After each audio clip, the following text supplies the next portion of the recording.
I have been asked to start the service sooner rather than later, so I'm starting it now. Yes, it's me again. Can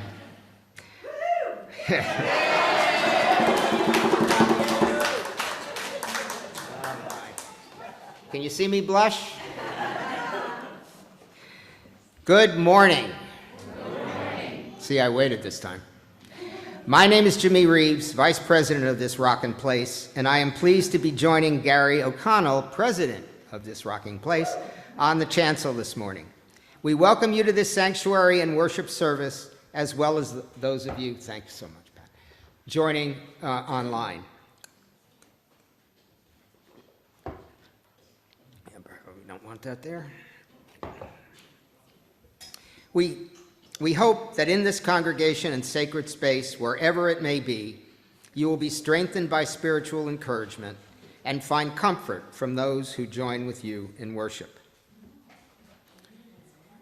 As we enter worship, please take a moment to verify that your cell phones are muted if you're here in the sanctuary. To everyone familiar and everyone new to this congregation, you are welcomed with love.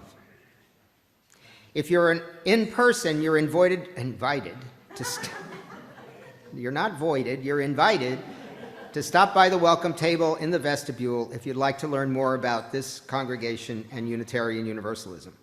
If you're joining us online, please visit the newcomers page on the website at www.uucwnc.org to get acquainted with us. By the way, that also goes for people who are not online. Announcements. In our weekly digest, you'll find announcements for some of the many activities happening in our congregation. If you aren't getting the digest, you can request to receive it at the welcome table. There is also a calendar of events posted on the wall on your way to Dobkin Hall, which is located in the back of the building. By the way, all of the digests are on our website under About Newsletter. So if you didn't get this week's or you want a digest from yesteryear, that's where they are. The membership engagement team is once again sponsoring the UUCWNC social dinner groups that will provide an opportunity to engage with old and new friends while enjoying a lovely dinner. The date and time of these dinners being held from mid-May through mid-July, or a date to be determined by the hosts and their guests. I guess there was supposed to be a verb there. If you're interested in hosting or attending a dinner, please complete a dinner group form available in the foyer and return it to the box in the welcome table by May 5th, or email Eileen Barley. Bon appetit. The search team members will lead a special worship service on April 28th, next Sunday, regarding the search process. We'll be holding a question and answer session as part of the service, featuring the questions that you submit one of two ways. You can drop a handwritten note into the question box in the foyer or email Dan Wheat Rivers at danbwr@gmail.com by Thursday, April 25th. We look forward to having the conversations that bring us together for this important work of our congregation. And now Gary Barnes, chair of the Generous Life team, has an update on our pledge drive.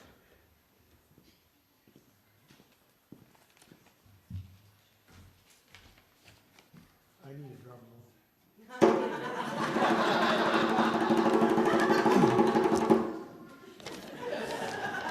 Good morning. Good morning. So we're kicking off the third week of our pledge drive. And here's the latest update. As of Friday, we have raised $193,416.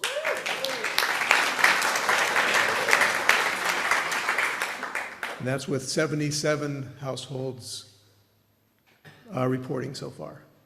That means we have roughly 44 households who have not yet pledged, and we are looking forward to having you do so as soon as possible so I can start sleeping again.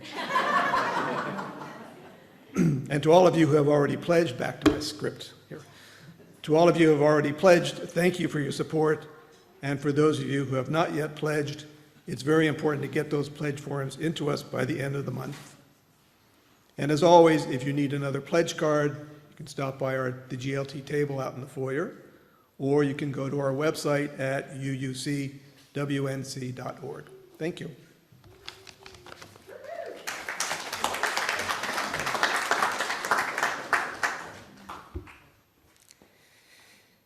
And now Elizabeth McLeod would like to also share her thoughts and the search team's thoughts with us.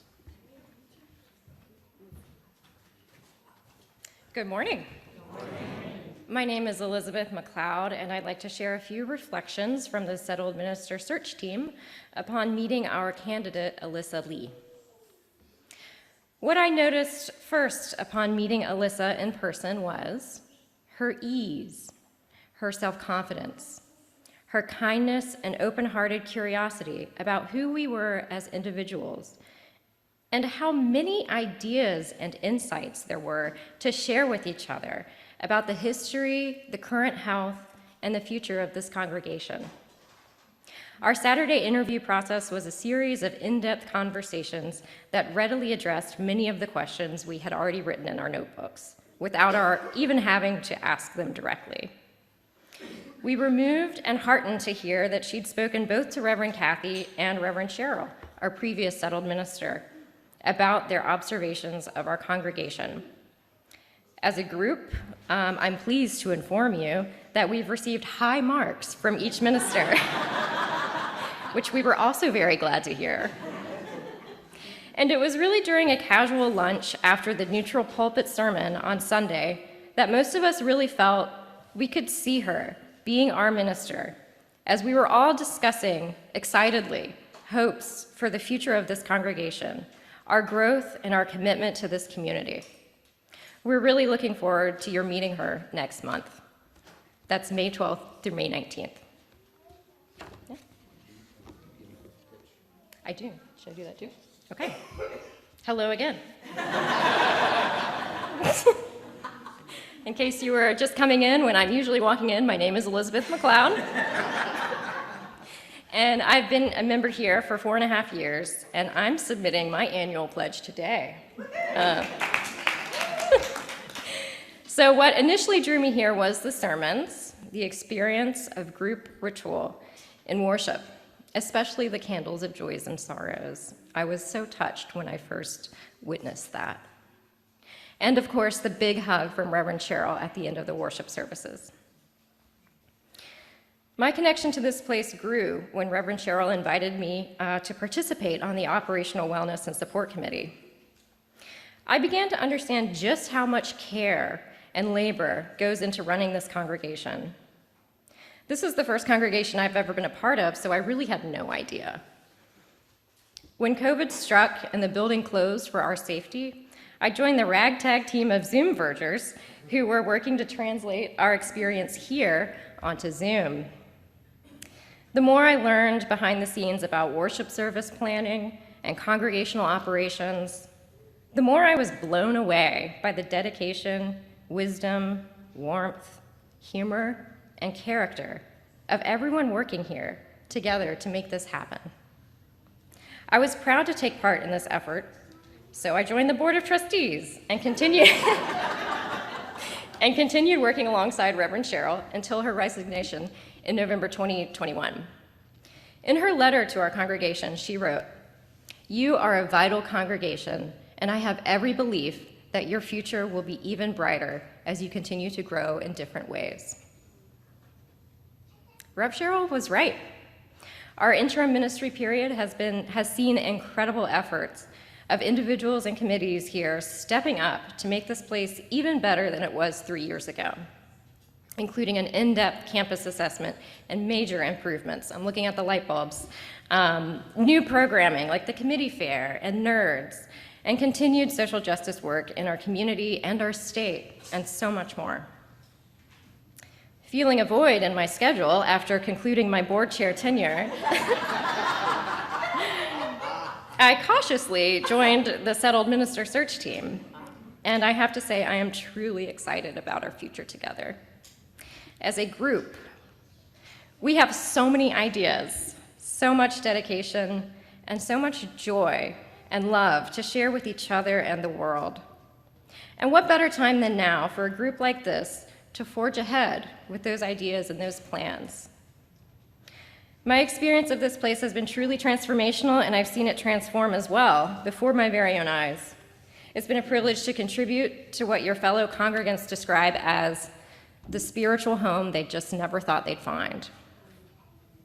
And while the pledge drive is primarily to raise funds that are needed for our annual budget, it's also a time to think about ways you might show up for this place other than giving money. So might you be that person that welcomes a new face, that offers to change seats to accommodate a family walking in for the first time? As I mentioned, this is the only church or congregation I've ever been a part of, and I want it to be the boldest, most welcoming, joyful, nourished, and nourishing version of itself it can be. May it be so.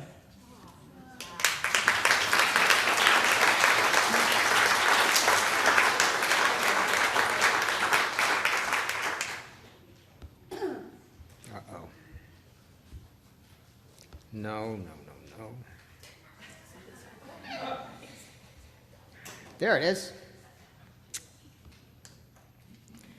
Thank you, Elizabeth. I was chair of chemistry for a while at UNCW, and the first thing we looked at for any candidate was how well he or she knew our place.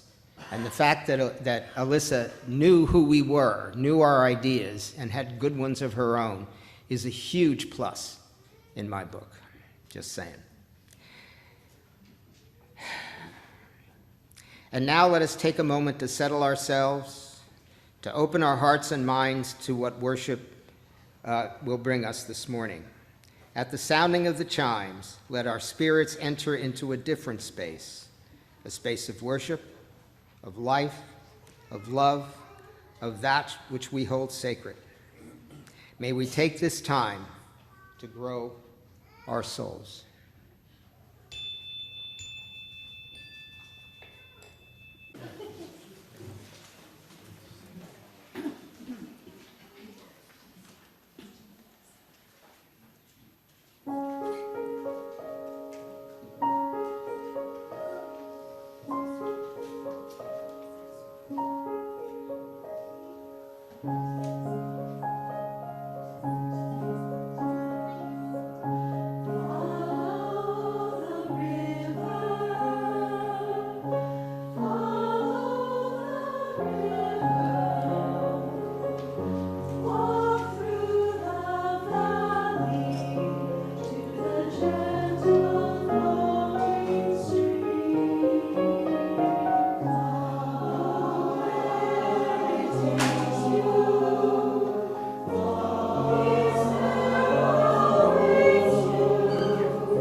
Please join us in the unison chalice lighting as Jeannie Lennon lights our chalice.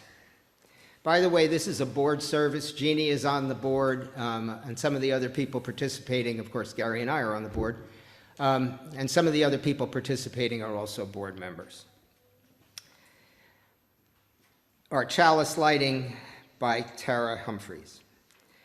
Whether you're from the south, the east, the north, or the west, whether you were born into this faith, found it, or it found you, whether you feel at home or are still trying to find your place, whether you believe in God, are open to mystery, or still have no idea, whether you're underemployed, cobbling things together, overworking, or in school, whether you are holding anxiety, grief, confusion, anger, hope, restlessness, or deep peace, Unitarian Universalism has a place for you.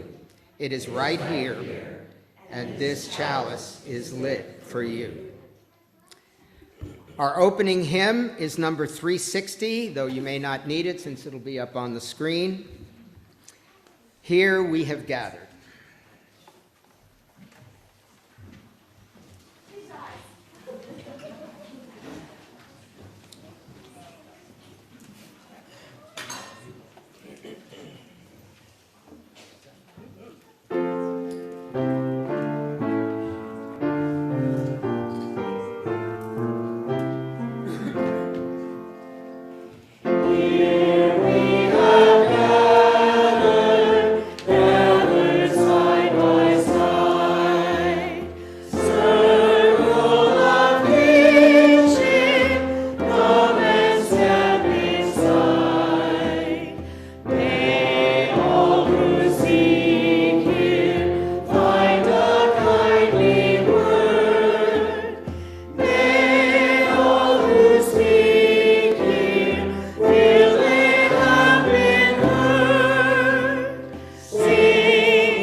We will now be doing a ritual of welcoming our new members.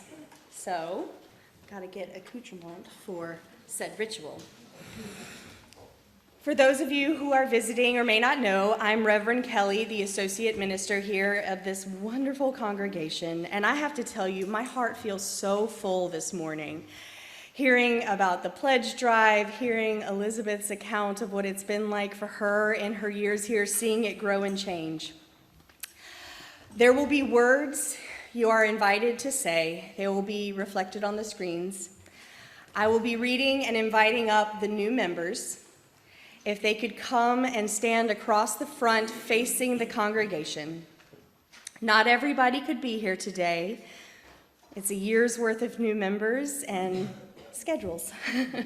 But if you are here, please do come forward. Joe Miner,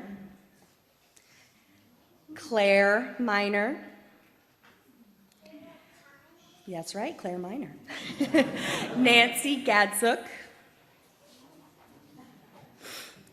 Joan Aiken, Mariah Crane, Sierra Crane,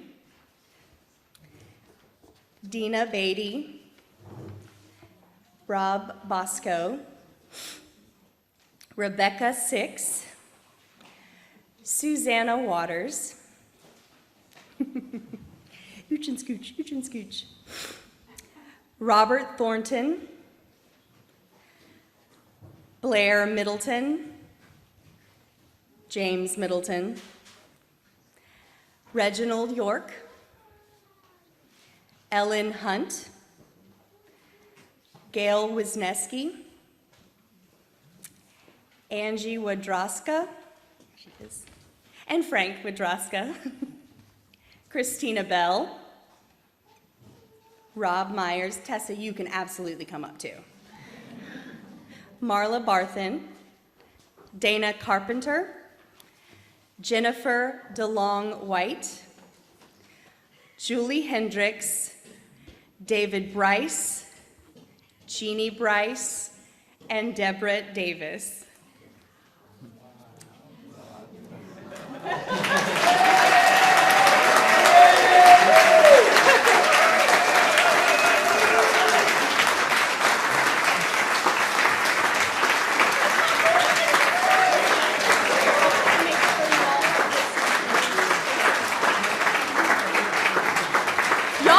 Sweet, we haven't even officially started.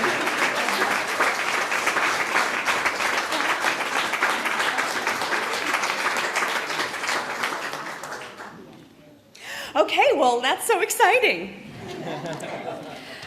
All right, we will begin our ritual. Today, we welcome into our community these new members who have chosen to make a commitment to this congregation by signing our membership book. We are so glad you're here.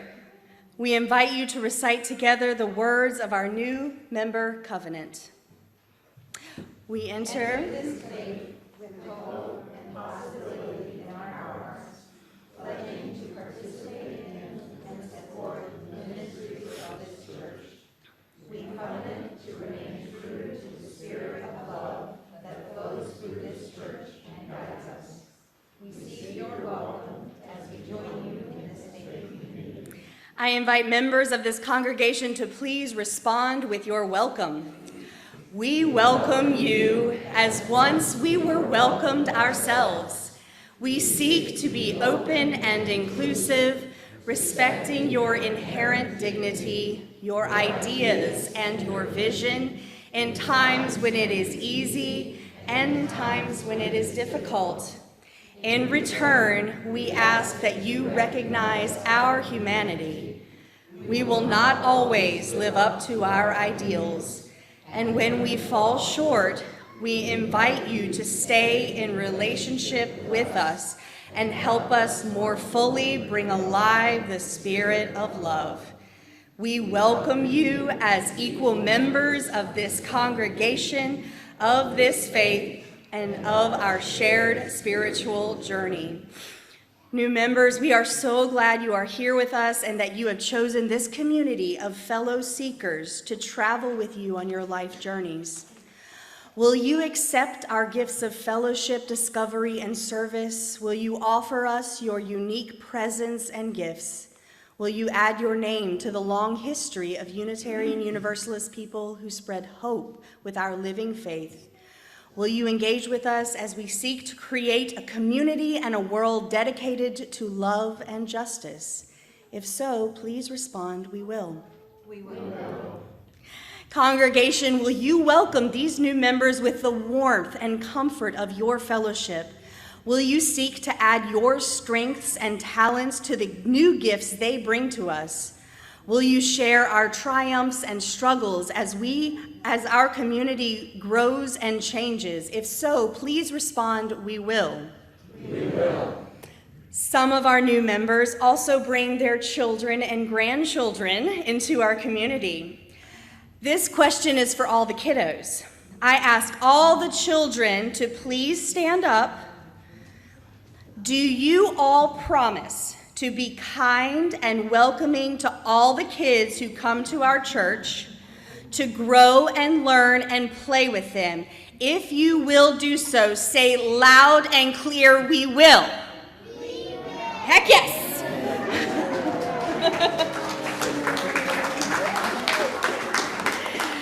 Let us say together again the covenant of this church which holds our community together. And once we're done with the ritual, all the new members, please stay up front for a moment because we have goodies for you. Okay, sorry. All right, so let's say together with common purpose and love in the midst of our beautiful diversity of belief. Love is the spirit of this church and service its law. This is our great covenant to dwell together in peace, to seek truth in love, and to help one another. Welcome!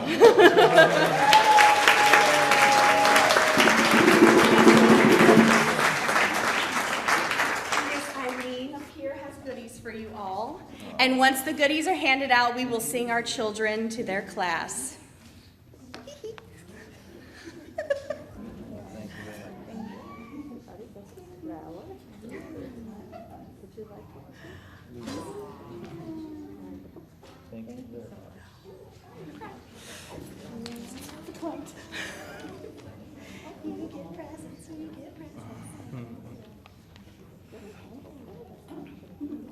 See if I can help her.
I'm telling you, you gotta love this place. You just do.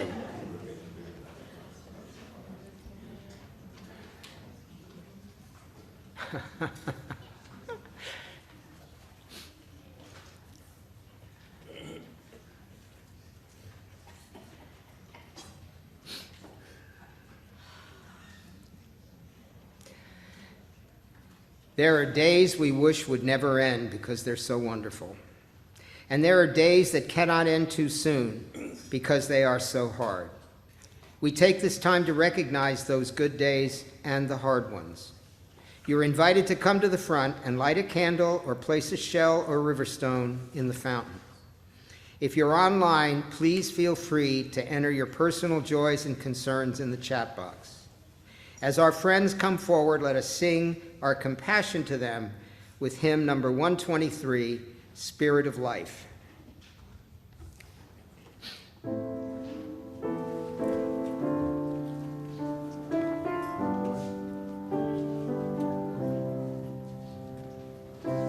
Spirit of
Kids, kids, and more kids.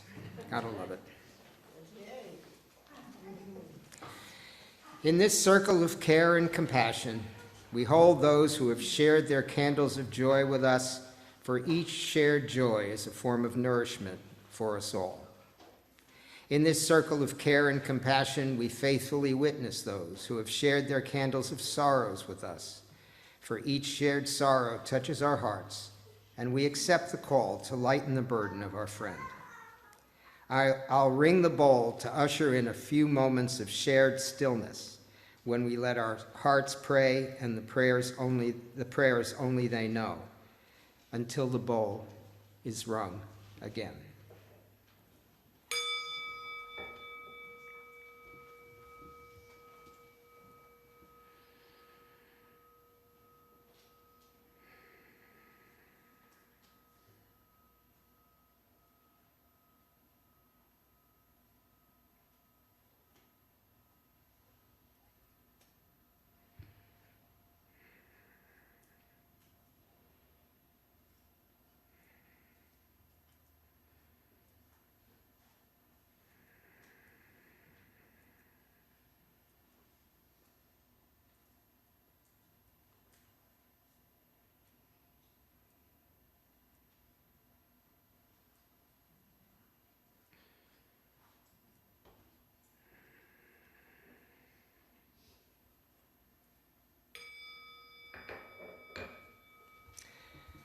Those were the words of Karen G.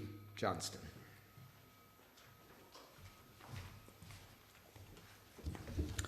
Well, good morning again. My name is Gary O'Connell, and this year I have the honor of serving as the president of your Board of Trustees. My wife Beth and I have been proud members of this congregation for the past 8 years. You know, every year the board is required to lead one of our services. And today we are happy to do that, but it does mean that I'm going to be giving the sermon. And you know what? I am in no way qualified or trained to give a sermon to anybody.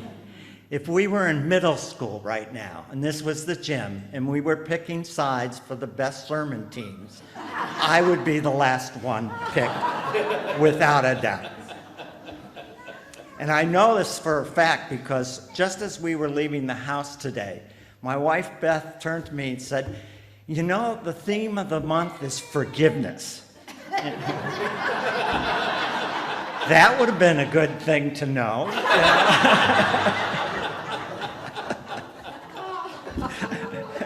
I'm not here to talk about forgiveness. I'm here to talk about giving. So maybe there's no forgiving during a pledge drive. It's all about it. It's got to be earned. But despite that, I'm excited to do this because I do support our pledge drive, and I believe that this faith community of ours is thriving, and we know we're growing. We just saw that. I believe that we can reach this month's goal, and I think we can actually raise more than that.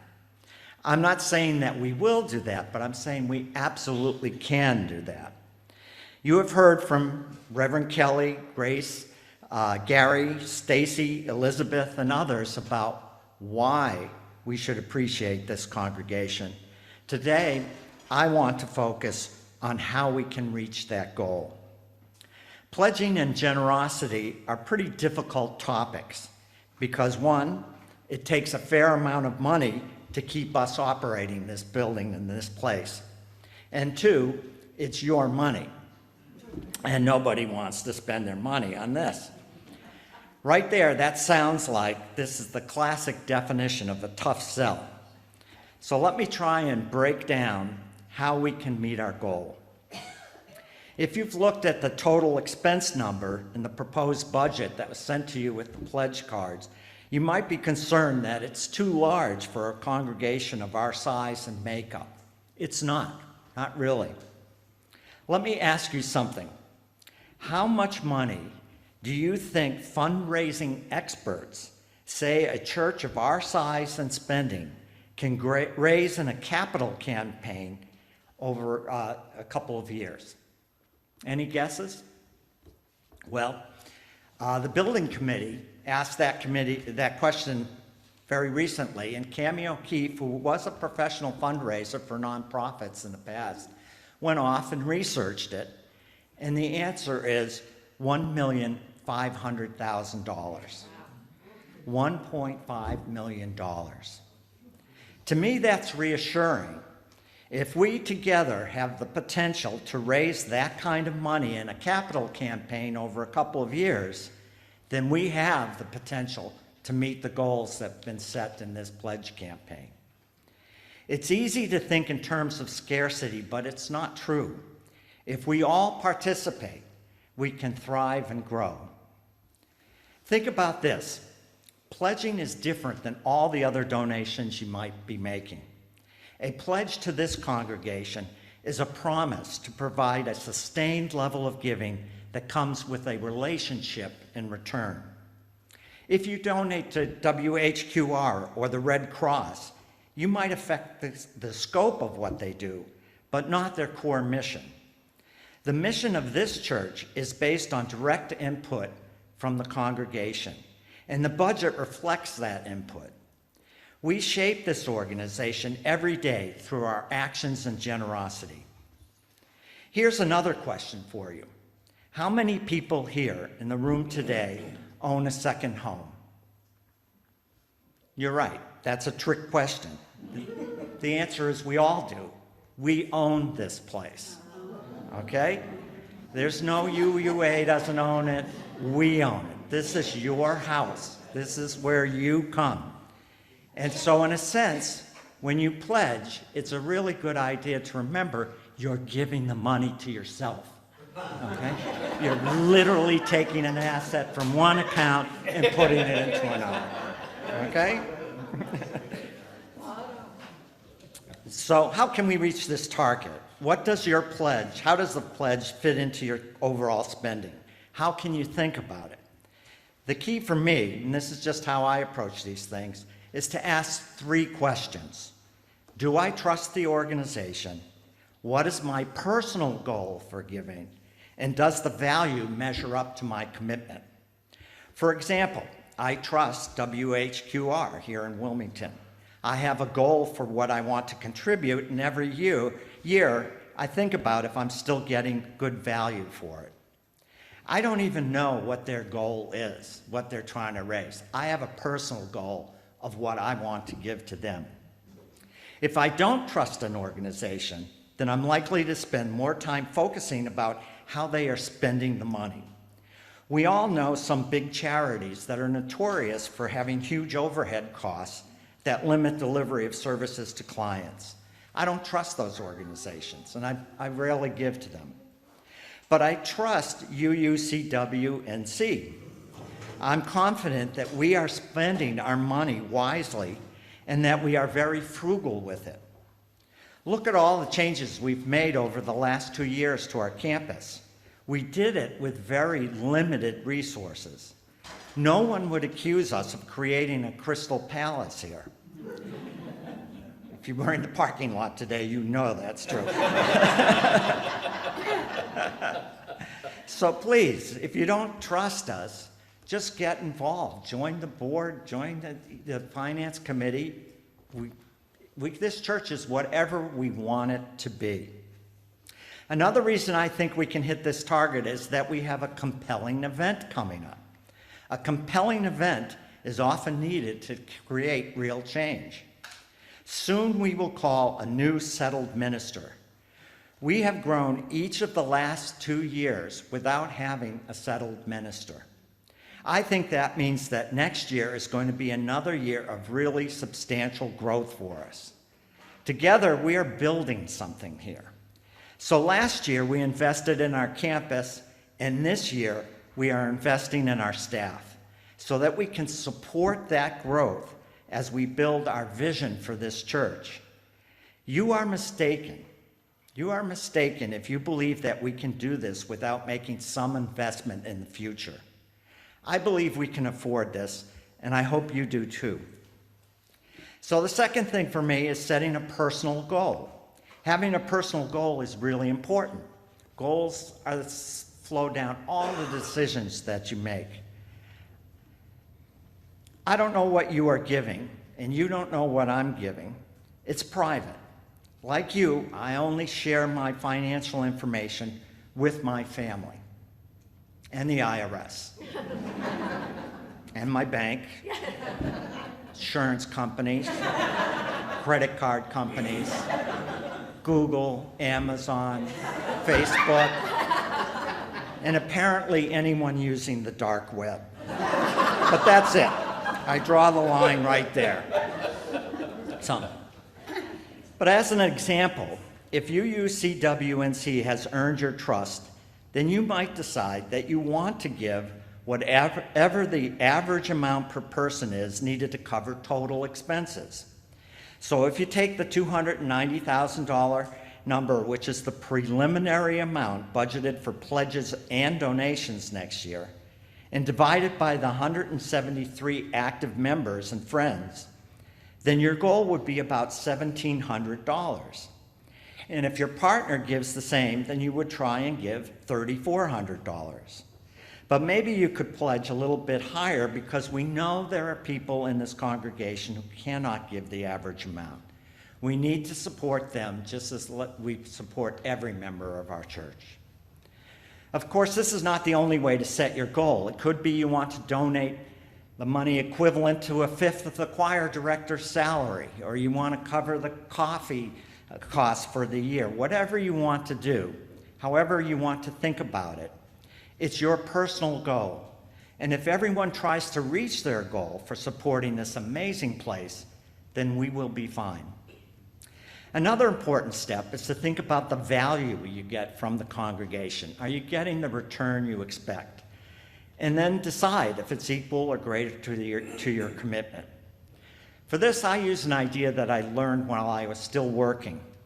My career was in computer software. I worked for software companies that sold big, complicated business programs to big, complicated organizations. The process was time-intensive and really costly. Customers always wanted to do a big proof of concept, to test every use case and feature they could think of. Instead, we would ask them to do a proof of value first, where they would pick the 5 most important features with the most value to the business, and we would test those features. It saved time and money for them and us, because if you can't hit those numbers, why do anything at all? So before pledging, you might do a quick proof of value exercise for this congregation. The results may surprise you. Here's how I did my proof of value. The areas I looked at were personal connections, Sunday services, religious education, caring, and activism. When I was done, the results surprised me in 2 ways. First, I found that being a UU isn't really that easy. And second, the value for me is different from everything else I spend my money on, because much of the value is in what we are doing together. The benefit is not things that I'm getting directly from the congregation. So first, for personal connections, obviously this church is not the only way you can make personal connections and friendships in your life. But we have a number of social activities and groups that make it fun and interesting to be here. I'm not involved in that many activities, but I have made some incredible friends. Every week I attend services, I learn something about someone who I don't know that well that blows me away. People like Ed Quinn, who ran away to join the circus when he was very young. Jerry Winsett and Diane Halley, our own Hollywood connections. Jimmy Reeves, where did he go? Right here. Our radical chemist with a past. Jill and Dave Pollock, who helped their family here in Wilmington while they run a farm in Kansas. Or Roxy Morrison, who had a job dancing the can-can in Alaska. What can I say? Where else can you find this mix? Come on. Seriously, where can you go in town and get this? It may be a little intimidating at first, but if you stick with it, the connections are here to be made. That's not to say we don't have challenges in this area. We can be cliquey, but we are improving how we work together and how we can best serve all of our members. The bottom line is, do you remember what it was like to go through COVID? How much did you miss interacting with this congregation or wish you had a community like this to lean on? We may have some issues, but this is a place to come and share. We just need the resources to do it better. Next, I thought about Sunday services and spiritual growth. Now, this is an area where it can be challenging because you're a UU. Goes without saying, doesn't it? In our congregation, there is a very wide range of spiritual beliefs. We think of ourselves as like-minded people. But when it comes to individual spiritual paths, we cover a lot of territory.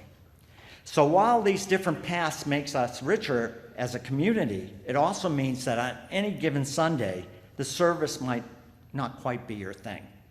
Today, for example.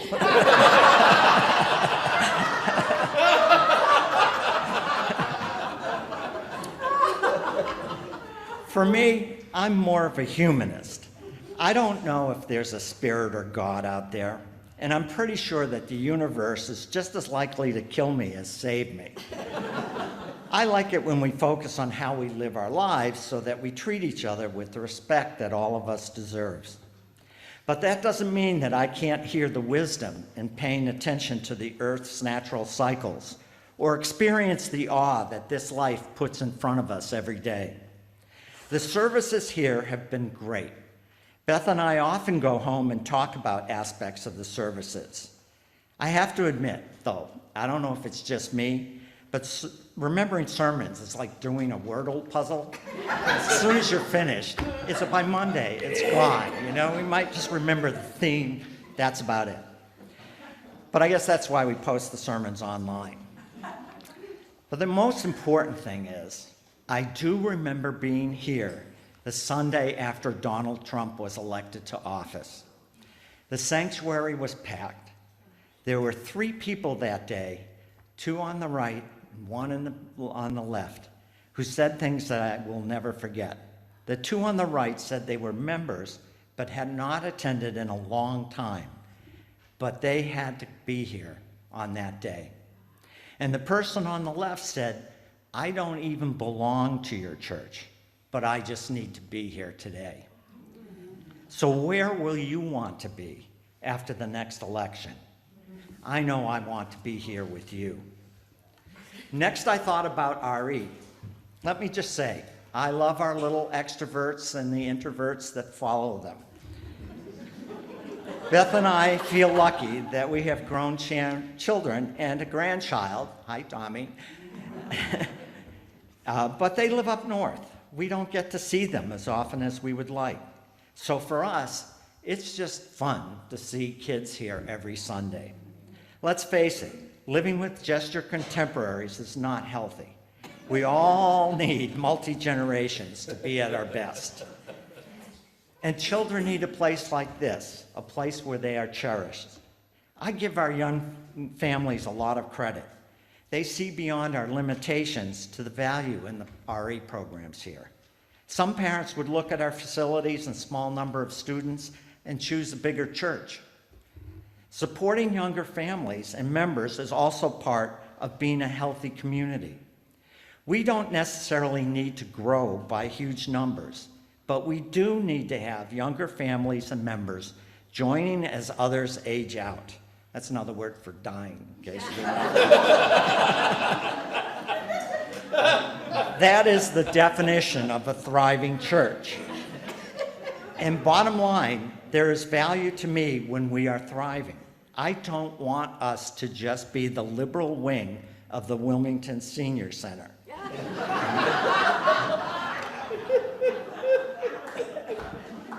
This is kind of true. Next, I looked at caring. Yes, we are a small congregation, so we can't offer some of the services that a large church does, but we are a caring community, Our Share the Plate program is very important to everyone, and that's shown every week by your financial support. We also get out in the community and volunteer, and it's really impressive. Everyone here does something. When it comes to caring for our members and their families as they go through difficult life passages, I think we're really special. One of the difficult things in life is knowing how to support someone who's going through something that you have not experienced. It's so difficult to know what to say or to offer. Some people are very stoic. Some people just need a small group to support them. Others just need family.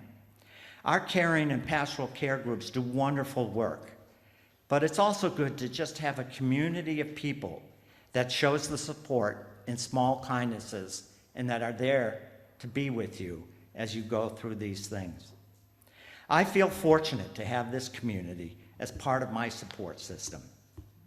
And finally, I looked at activism. Here we are challenged every week to look at our community in Wilmington, our state, and the world to recognize unjust actions that we cannot support. We are blessed with having dedicated and knowledgeable people who make it easy for us to have a voice in what's going on in our community. By the way, I know some people don't like the long digest issues, but hey, it's all there, and it makes it easy to do something. New members and visitors often tell us how active our congregation is in living up to our principles. It's one of the attractions. Bottom line, there's value in what we do for the community of Wilmington and the state of North Carolina. Together we have a voice that needs to be heard. Together we have that voice. When we support our social justice teams, we make a difference. So let me just add a shout out to the voter registration effort that is a focus for our congregation right now. Check the digest for what to do. We have to make a difference this year. We can send cards and make calls. We don't all need to be on the front line. But it's time for less talk and more rock on voting rights. So let's get out there and do it. So at the end of my value assessment, I was struck by how unique this faith community is. Think of this. You can join the Y. You can join a league for any sport, travel to different countries, or get active in a political group. All of these things are worthwhile. They might change your health and or provide friendship and support or expand your worldview, but they probably won't change you. Being a member of this congregation can transform you. That's valuable. So as you pledge, I hope you take the time to do your own proof of value. Even if you don't change your pledge, it may give you a new perspective on what this community means to you. I mentioned before that our family is up north, and Beth and I have had the discussions about there may come a time when either our kids need us or we need them. And if that happens and we move, I will miss the beach. I will really miss the weather. But most of all, I will miss you in this community. If that happens, I would smile if I knew that this special place and group of people were thriving down here in North Carolina. Thank you, and may it be so.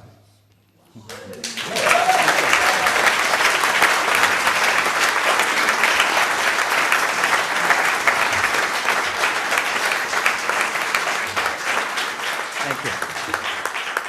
Our closing song today, which, by the way, why is the closing song in the middle of the service? I don't know.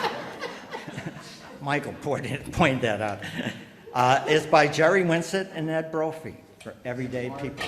And Mark, oh. And Jerry wanted me to remind you that if it doesn't go well, you still have to respect our inherent dignity.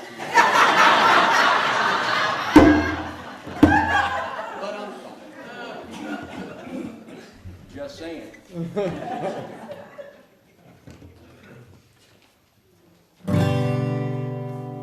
Sometimes I'm right, and I can be wrong. My own beliefs are in my song. The butcher, the banker, the drummer, and then makes no difference what group I'm in.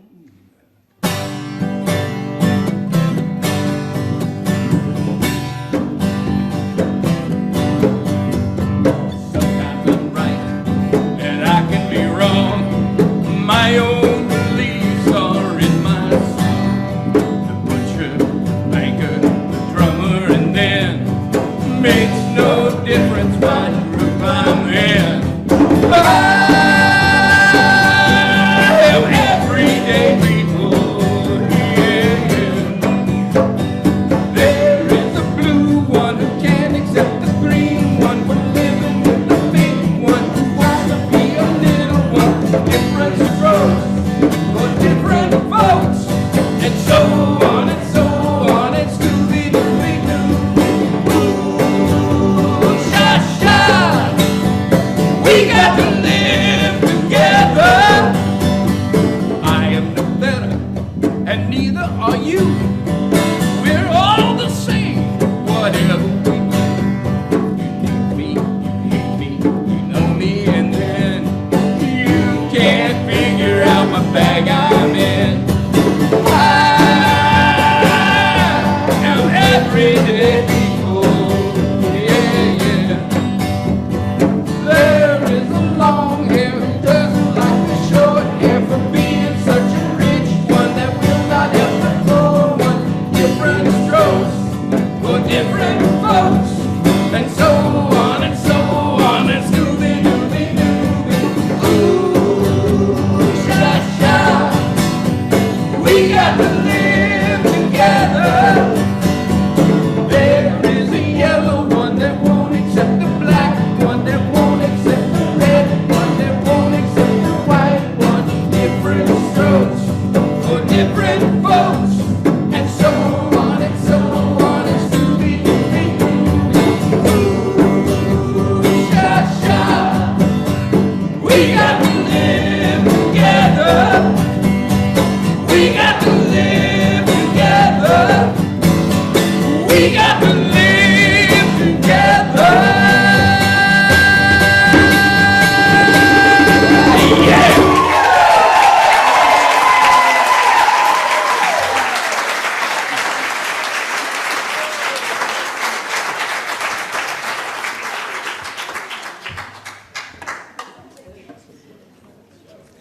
You know, I got to say, maybe he didn't get first place in the sermon giving, but he has a future in stand-up.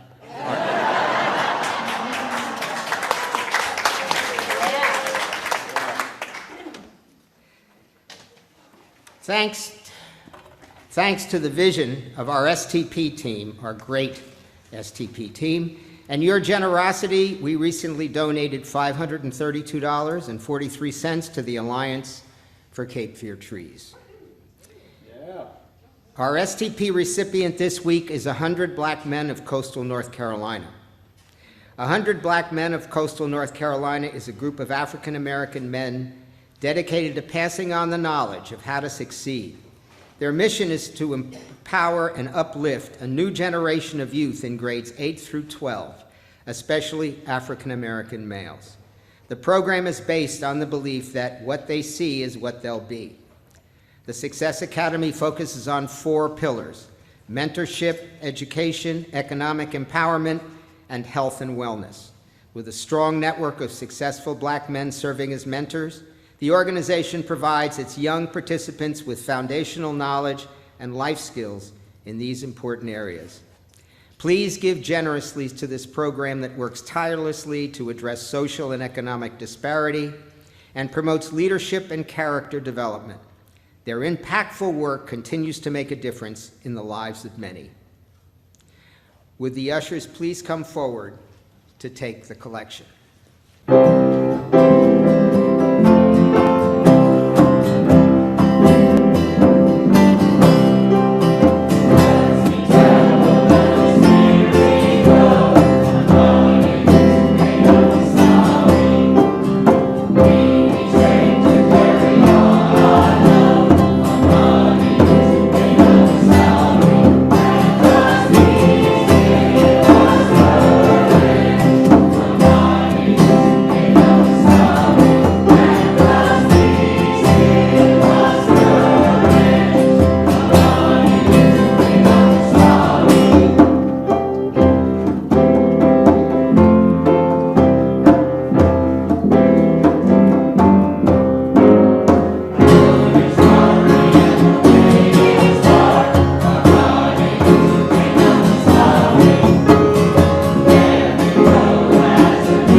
want to give thanks today to everyone who made this service possible.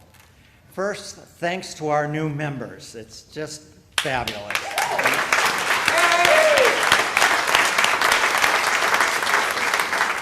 Thanks to Ed and Jerry in the house band.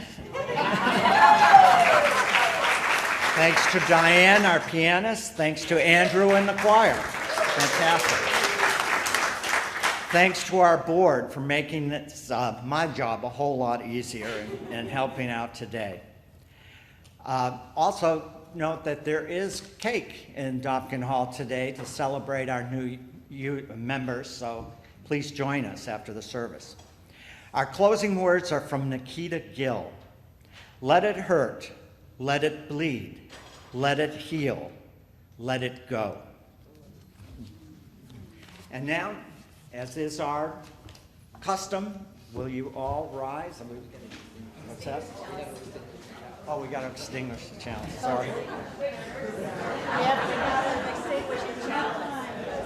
One of the features,